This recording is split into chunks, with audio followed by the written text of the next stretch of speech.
Now in Louisiana, in just about 2 hours, the first of 2 funerals will begin for the 2 women killed at a Lafayette movie theater. At the same time, we are learning new details about the gunman. Let's go live to Lafayette and NBC's Gabe Gutierrez. And Gabe, what's the latest as far as what police are saying, and especially new information we're getting about how the gunman got his weapon? Francis, good morning. Well, eyewitnesses are telling police that in recent weeks, a gunman was spotted in at least 3 other theaters throughout Louisiana, but still no word on exactly why he chose this one. They had gone out for a night at the movies, but this morning their community is preparing to lay them to rest. It's unexplainable, you know. It's a lot of hurt and a lot of sadness.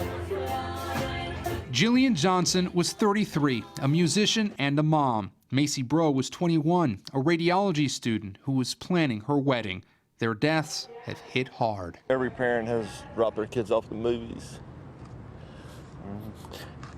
Not thinking something like that is going to happen. Today, investigators are digging deeper into the past of the gunman, John Rusty Hauser. Following a divorce and losing his home to foreclosure, detectives say he planned the rampage meticulously, writing in his journal the exact date, time, and movie, Trainwreck. What clicked to make that happen? It doesn't seem to be any rhyme. His writings aren't talking towards that.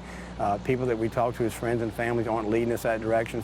ATF investigators say Hauser legally purchased his gun last year in Alabama, but in 2008, court records show his family had him committed against his will to a hospital in Georgia. Obviously, somebody with this kind of history never should have been able to buy a gun.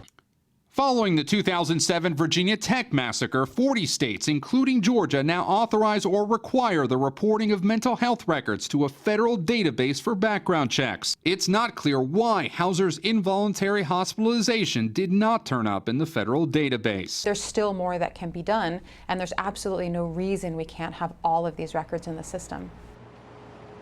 3 of the people who were wounded at this theater are still in the hospital. Congressman Charles Bustani of Louisiana tells NBC News that his cousin was among those people who were shot. She's expected to fully recover. Francis. NBC's Gabe Gutierrez for us there in Lafayette, Louisiana. Thank you very much for that update.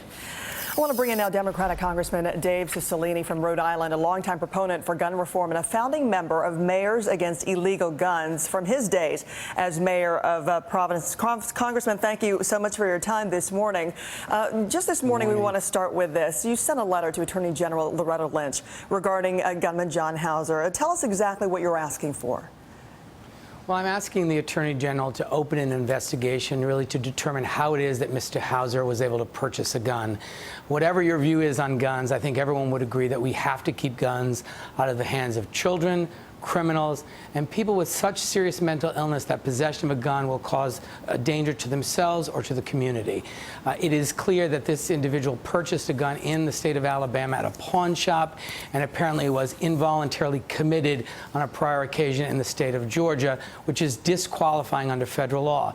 So what I've asked the Attorney General to do is to review this, to figure out where the system broke down, and then what we can do to improve that system to be sure that this never happens again. But this is a person who should never have access to a firearm, and we ought to be able to prevent people who have exhibited this sort of very serious violent behavior from going into a gun store and buying a gun. Congressman, when you're saying those last words that this should have been prevented, many people will say, you know what, I've heard those words before. I've heard those words most recently with Dylan Roof, where the FBI came out and said that he wasn't supposed to be able to buy his gun. It wasn't mental illness. That wasn't the issue. It was his past arrest record dealing with drugs and a drug-related arrest. But when you hear about these breakdowns when it comes to background checks, what more needs to be done time and time? I mean, we're talking about even just weeks apart now. Yeah, what we're proposing are very common sense proposals to be sure that we keep guns out of the hands of criminals. I have a bill that would prevent people who have serious mental illness from purchasing a firearm. There are a number of other bills to strengthen the background check. The fact is, Congress needs to take action. How many more killings? I'm sorry. I know, I apologize. I just want to say, when you say a common sense approach, are you insinuating that there is a total lack of common sense when it comes to the way gun control is now? There are a number of Yeah, there are a number of gun sales in this country where there is no background check at all, private sales of firearms, gun shows. So we need to fix the background check system to make sure that every sale of a gun requires it, and to make sure that accurate information is being put into the system and that people are being held accountable for relying on that information, and so that they're not selling guns to people with criminal records, people who have serious mental illness such that having that gun would be a danger to themselves or the community. We ought to focus on preventing criminals and people who will hurt themselves or others with a gun because of a mental illness from having a gun. And we can do that. We can strengthen our background check system. We can modernize it. What I've asked the Attorney General is find out what happened in this case so that can help guide us. But Congress needs to act. Well, we also heard earlier in Gabe Gutierrez's report from Governor Bobby Jindal, who echoes that as well. But I also want to ask you at the same time, another Republican presidential candidate, when you're talking about those out there who are in the 2016 run, Rick Perry, also saying that it, quote, makes sense to allow people to bring guns to the movies. Take a listen to more of what Rick Perry had to say. I will suggest to you that these concepts of gun-free zones are a bad idea. I think that you allow the citizens of this country who have been appropriately trained, appropriately backgrounded, know how to handle and use firearms to carry them. Congressman, do you agree with his point at all in saying that some Americans feel better protected in public if they're armed?